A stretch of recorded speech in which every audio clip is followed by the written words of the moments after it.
इस संसार में सब नश्वर है, जीवन भी और मृत्यु भी, खुशियां, दुख, दोस्ती, दुश्मनी, भरोसा, सब कुछ। इंतजार की उम्र फिर कितनी ही लंबी क्यों ना हो, एक ना एक दिन पूरी हो ही जाती है। भाग्यलक्ष्मी के इंतजार की उम्र पूरी हो चुकी थी और लारा के बदले की भी। मृगांक का तो इस सब में कोई दोष भी नहीं था। उसे और देवयानी को तो यूं ही बीच में पीस दिया गया था। चंदा ने विश्वा और उसके परिवार का भी फायदा उठाना चाहा था, जैसे उसने मालती का उठाया था, और उस जैसे न जाने कितने मासूमों का। लेकिन अब उसके कुकर्मों की भी उम्र चुक गई थी। इस बार चंदा ने बहुत बड़ी गलती की थी। उसने विश्वा के परिवार का फायदा उठाने की कोशिश की थी। चंदा का अंत होने जा रहा है, लेकिन किस तरह और कौन करेगा उसका अंत? मृगांक, लारा या भाग्यलक्ष्मी? लारा ने जैसा कहा था अधिपति करते गए। सूरज की पहली किरण ने जैसे ही पृथ्वी को छुआ, अधिपति ने लारा की दी हुई औषधि को मृगांक के माथे पर लेप की तरह लगा दिया। लारा अभी ध्यान की अवस्था में बैठी हुई थी। उसके होंठ धीरे धीरे हिल रहे थे और बहुत ही धीमी आवाज में वो कोई मंत्र बुदबुदा रही थी, लेकिन उसकी आवाज और भाषा उस समय बहुत ही अलग लग रही थी। कोई भी समझ नहीं सकता था कि वो किस भाषा में कौन सी प्रार्थना कर रही है। अचानक उसके सामने रखा हुआ अग्निकुंड, जो रात भर भभक रहा था, धीमे धीमे कर बुझने लगा। मृगांक के पलंग के चारों ओर खिंची गई नमक की रेखा धुंधली पड़ने लगी। लारा ने अपने हाथ में पकड़ी हुई आखिरी लकड़ी भी अग्निकुंड में छोड़ दी, और जैसे ही लारा ने आंखें खोली, मृगांक ने भी धीरे धीरे अपनी पलकें खोल दी। लारा ने विश्वा जी से कहा, अभी कुछ दिन इन्हें आराम करने दिया जाए, अभी ये बहुत कमजोर हैं। मृगांक मृत्यु निंद्रा से जाग चुका था और अब औषधि पीकर मीठी नींद में सो गया था। पूरे महल में हर्ष की लहर दौड़ गई। विश्वा की आंखों में खुशी के मारे आंसू आ गए, लेकिन यह खुशी अभी अधूरी थी। शताक्षी अभी ध्यान में थी। अधिपति ने विश्वा को बधाई दी और कहा, विश्वा जी, अब देखिए मृगांक जल्दी ही बिल्कुल ठीक हो जाएगा। विश्वा ने एक गहरी सांस लेकर कहा, बस किसी तरह देवयानी का भी पता चल जाए तो चैन की सांस लूं। अधिपति ने उनके कंधे पर हाथ रखते हुए कहा, ईश्वर सब ठीक करेगा विश्वा जी, आप बिल्कुल चिंता मत कीजिए। तभी शताक्षी अपने कमरे से बाहर आई। उसका चेहरा बुझा हुआ था। उसे देखकर ही आचार्य कश्यप समझ गए कि शायद सब ठीक नहीं है। या तो वो भविष्य देख नहीं सकी, या फिर इसके आगे आचार्य कश्यप ने कुछ नहीं सोचा और अपने मन से ये विचार झटक दिया। वे सपने में भी देवयानी के अनिष्ट के बारे में सोच नहीं सकते थे। फिर भी उन्होंने पूछा, क्या हुआ बेटी, सब कुछ ठीक है ना? शताक्षी ने सर हिलाकर कहा, मैंने भविष्य में देखा, लेकिन क्या बेटी? आचार्य कश्यप अधीर होकर बोले। शताक्षी कमरे से बाहर आ गई। ये खबर सुनकर विश्वा जी और अधिपति भी वहां आ गए थे। विश्वा की तो सांसों की डोर ही जैसे शताक्षी के जवाब पर अटकी हुई थी। शताक्षी ने एक बार सबके चेहरे की ओर देखा। वो सब उसी के जवाब की प्रतीक्षा कर रहे थे। फिर धीरे धीरे वो बोली, देवयानी सुरक्षित है। ये सुनकर सबकी जान में जान आई, लेकिन शताक्षी की बात अभी पूरी नहीं हुई थी। आचार्य ने पूछा, और कहां है वो?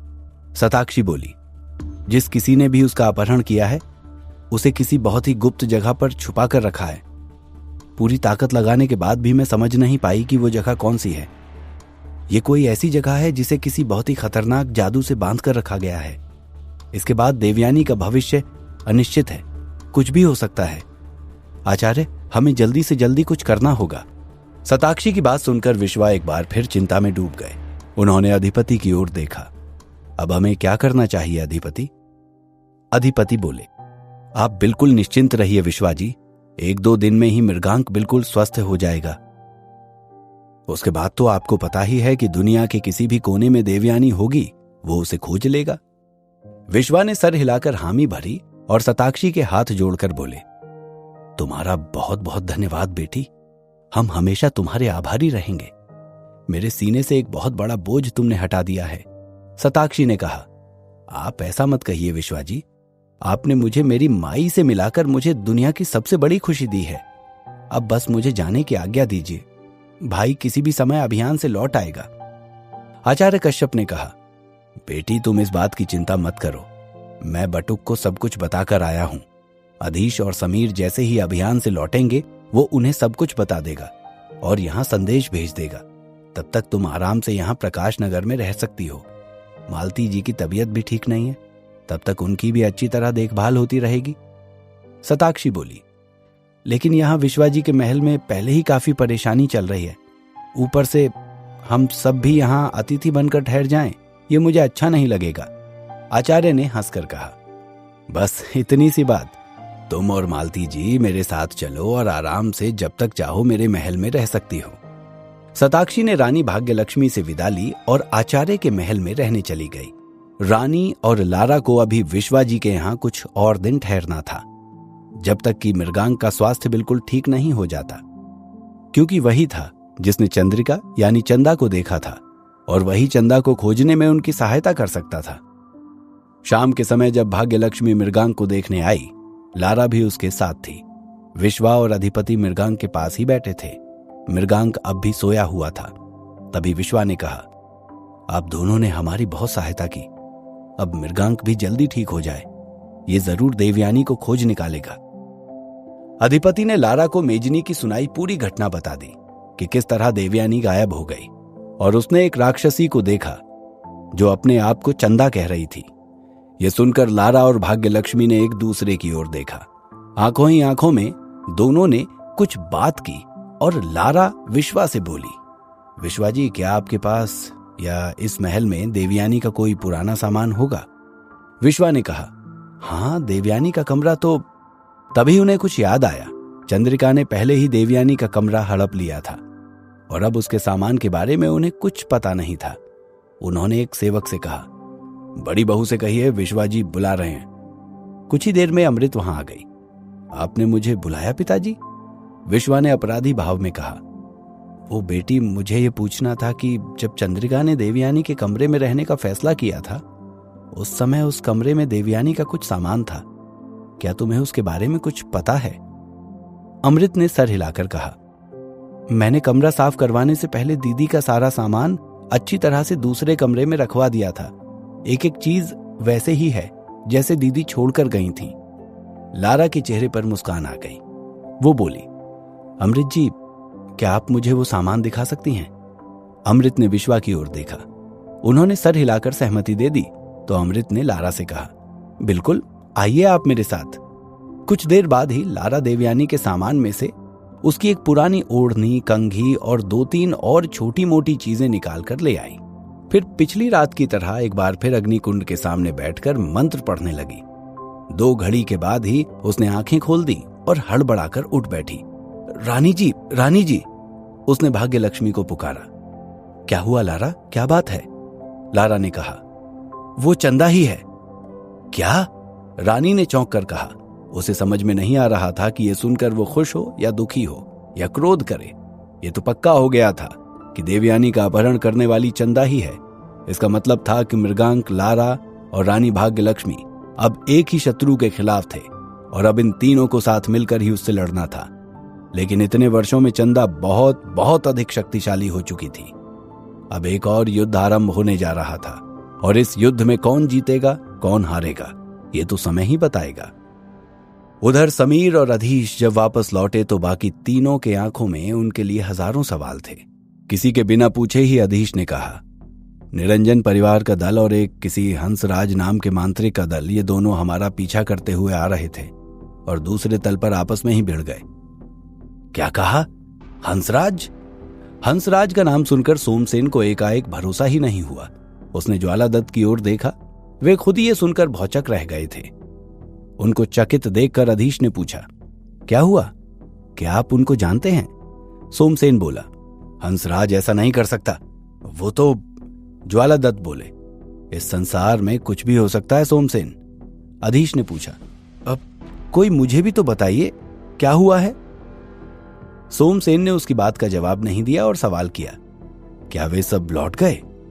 अधीश कुछ जवाब देता इससे पहले ही ज्वालादत्त बोले, हंसराज सोमसेन का बहनोई है। सोमसेन और उसके बीच में समझौता हुआ था कि यदि संपत्ति मिली तो सोमसेन खुद ही उसमें से कुछ हिस्सा हंसराज को दे देगा। लेकिन हंसराज किसी भी तरह बीच में आकर युद्ध की स्थिति उत्पन्न नहीं करेगा। सोमसेन नहीं चाहता था कि उसके संबंध अपनी सगी बहन के साथ खराब हों। अब जाकर अधीश को बात समझ में आई। अधीश ने समीर की ओर देखा। वही इस बात का गवाह था कि अधीश ने हंसराज को मार दिया है। भले ही हंसराज ने सोमसेन को धोखा दिया और अभियान पर उसके पीछे आया, लेकिन अधीश को पता था कि यह जानकर सोमसेन को बिल्कुल अच्छा नहीं लगेगा कि अधीश ने उसे मार डाला है। और शायद ये बात ज्वालादत्त समझ चुके थे और इसीलिए बीच में बोलकर अधीश को सावधान कर दिया। अधीश ने तुरंत ही झूठ बोल दिया। उन दोनों की आपस में जोरदार भिड़ंत हुई और हंसराज का पूरा दल नवीन निरंजन के हाथों मारा गया। क्या? हंसराज? सोमसेन ने अपना सर थाम लिया। ज्वालादत्त ने उसे सांत्वना देते हुए कहा, यह शोक मनाने का समय नहीं है सोमसेन, हमें आगे बढ़ना है। वापस जाकर सोचेंगे कि अब क्या करना चाहिए। भौमसेन और ज्वालादत्त ने सोमसेन को उठाया और आगे बढ़ने लगे। समीर ने अधीश से बिल्कुल धीमे से कहा, यदि सोमसेन को सच पता चल गया तो? अधीश ने पलटकर कहा, क्यों, तुम्हारा इरादा इसे जीवित ही वापस ले जाने का है क्या, ताकि ये सच का पता लगा सके? ये सुनकर समीर को हंसी आ गई। अपनी हंसी को दबाते हुए वे दोनों सोमसेन के साथ चलने लगे। ज्वालादत्त ने कहा, सोमसेन, पहले दोनों रसजीवों को नीचे भेज देते हैं। सोमसेन ने हजूम को आदेश दिया। अधीश ने लीमा को। दोनों ने नीचे जाकर तलाशी ली और संकेत दिया कि कोई खतरा नहीं है। इसके बाद ज्वालादत्त नीचे उतरे और अधीश से कहा, अधीश, एक और मशाल लेकर नीचे आओ। उनके पीछे ही अधीश नीचे उतरा। जैसे ही वो दूसरे तल के फर्श पर जाकर खड़ा हुआ, एक जोरदार धमाका हुआ। ये कैसी आवाज थी महाशय? ज्वालादत्त ने मुस्कुराते हुए मशाल ऊंची कर दी और छत की ओर इशारा किया। प्रवेश द्वार बंद हो चुका था। तभी सोमसेन चिल्लाया, ज्वाला, अधीश, इस तल के दोनों प्रवेश द्वार बंद हो चुके हैं। हम तीनों यहां फंस चुके हैं। अधीश घबरा गया और प्रवेश द्वार की ओर लपका, लेकिन ज्वालादत्त ने उसे बीच में ही पकड़ लिया। क्या मुक्ता करने जा रहे हो अधीश तुम? अब सोमसेन अपनी मौत मर रहा है तो मरने दो ना। शायद किस्मत का यही फैसला है। तभी तो यहां आते ही दोनों द्वार बंद हो गए। अधीश इस समय कुछ भी सोच नहीं पा रहा था। झुंझलाकर उसने जवाब दिया, मेरा मित्र समीर भी वहीं है, ये पता है ना आपको?